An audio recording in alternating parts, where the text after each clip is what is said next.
Hey everybody, it's Dave from Nerdbox, and welcome back, Popcorn Theorists, for the season premiere of Popcorn Theory. And today we are diving into a question that has been lingering since 1997, or maybe 1998. And that question is, did Stu Macher really die when that TV crushed his skull? In your dreams.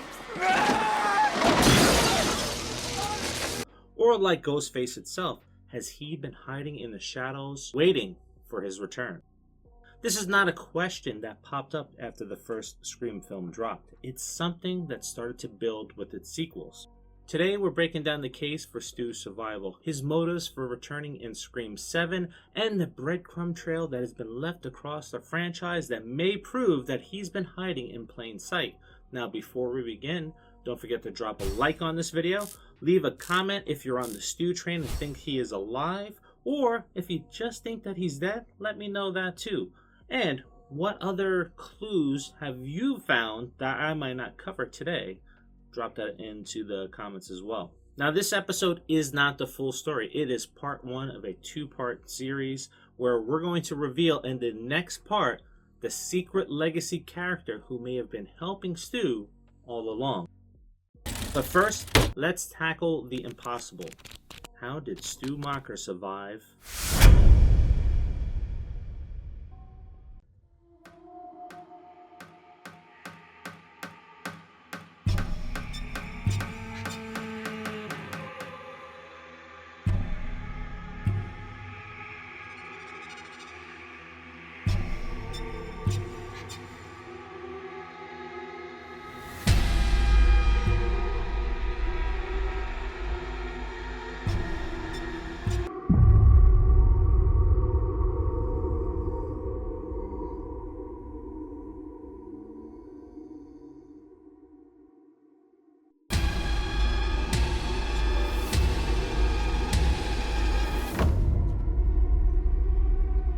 Let's start with some hard science. In previous Popcorn Theory videos, we revealed that during the time period of Scream in 1996, about 11,000 TV sets were falling on people annually.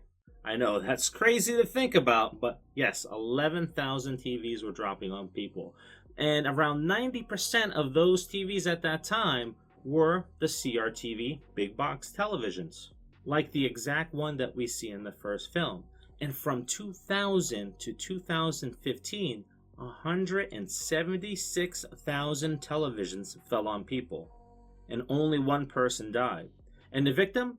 A child, not a teenager. So statistically, Stu had an overwhelming chance of surviving that TV falling on his head. And then there's the electrocution. Fans often claim that the voltage from the TV killed him instantly. But our research showed that the household voltage coursing through Stu's body would not have been enough to kill a healthy teenage male. Painful? Absolutely. Fatal? Not likely.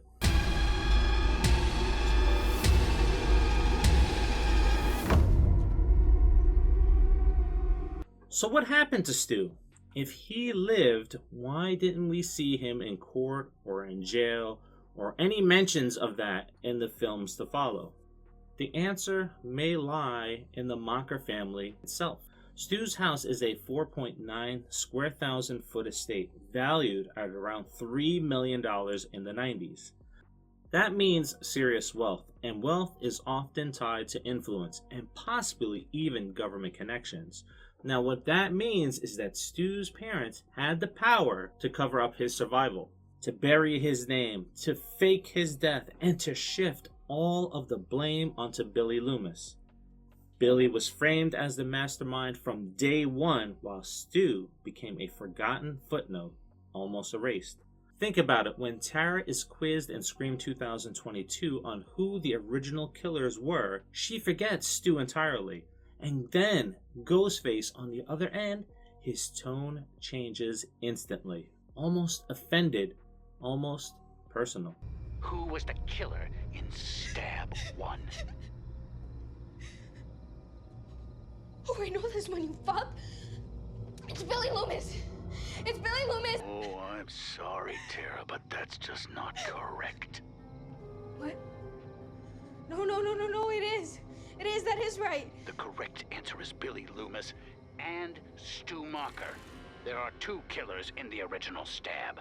Also in that film, we hear Sidney herself say that Billy started all of this to Gail, minimizing Stu's involvement. If I hadn't written that book about your mother, none of this would have happened. Gail.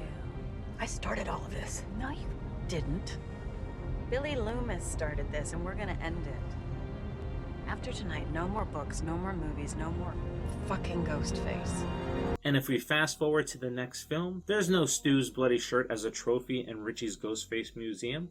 Hell, Roman Bridger, the secret puppet master for Scream 3, gets more credit than Stu. Then he kills you and shoots himself in the head.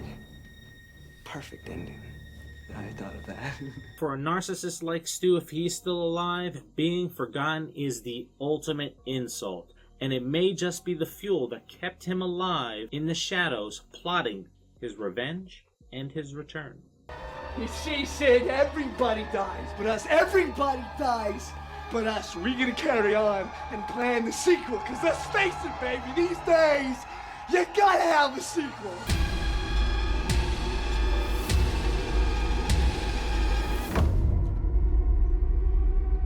If you've been watching the Popcorn Theory, you may have caught the series that we did called Stu's Clues, where Ghostface himself walks through every single film, revealing the clues that hints at there being an accomplice in every single film outside of 1996. And you may remember the evidence that we're going to talk about in regards to there being a third killer in Scream 2022.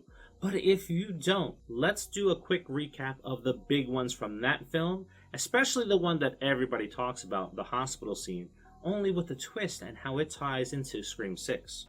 First up, the opening of the film, we see a Ghostface trying to get inside Tara's house, while another, noticeably taller, is inside. Richie had an alibi with Sam, so who is the third Ghostface in that scene? Then we get the hospital attack, where Ghostface survives being shot multiple times.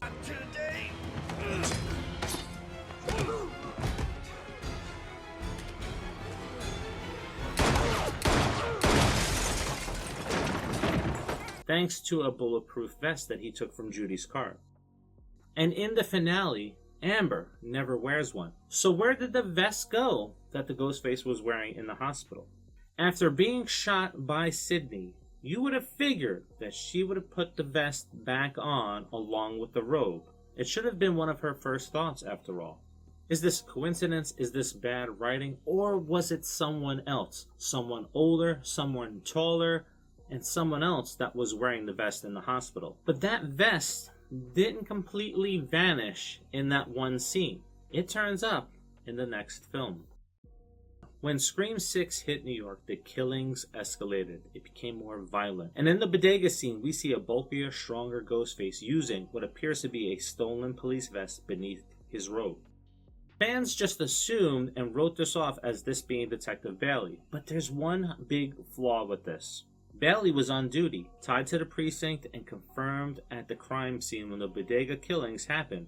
Because if we remember, he called Sam to come down to the station. Quinn and Ethan, they had their own alibis. So who was this Ghostface? A veteran from the previous films? Someone wearing that missing vest from the previous film? Someone like Stu. And we can tie this together because the Ghostface we see leaving the Stu Macher house in the Scream 7 trailer is the same size as the Ghostface in the bodega.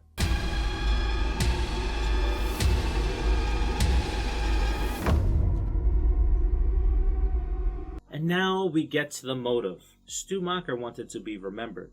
In 1996, he believed he'd go down as a legend, a horror icon. Instead, Billy became the face of Ghostface, and Roman rewrote history. Richie was martyred by online followers. But we have to finish the movie. Who gives a fuck about movies? Meanwhile, Stu was forgotten, not even remembered in a trivia question. So his motive in Scream 7 is simple: reclaiming his place in the myth and the legacy of Ghostface. I'm gonna burn it all down. And that's by silencing every Ghostface that came after him and forcing the world to remember his name. It's pretty simple. With the exception of Roman, every Ghostface that has followed has been a copycat, slowly pushing Stu to the background of everything. And his motive for revenge and for his name to be remembered is pure genius. Now let's take a look at some of the clues that we covered in this video.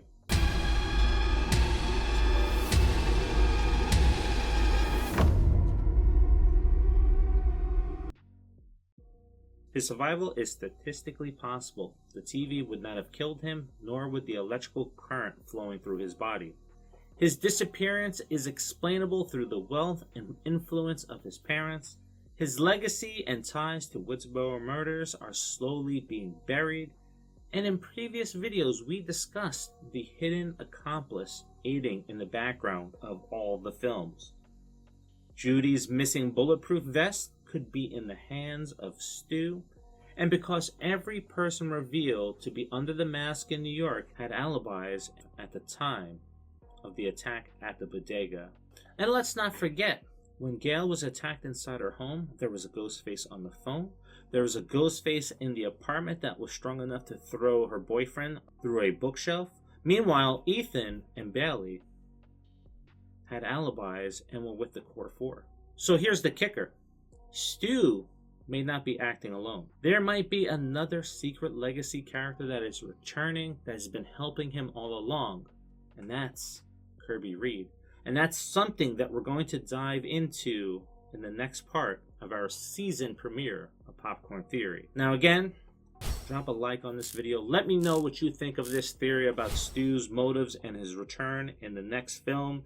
Also, what do you think Kirby's ties to Stu is? I'm going to dive into it in the next video, so let me hear what your thoughts are.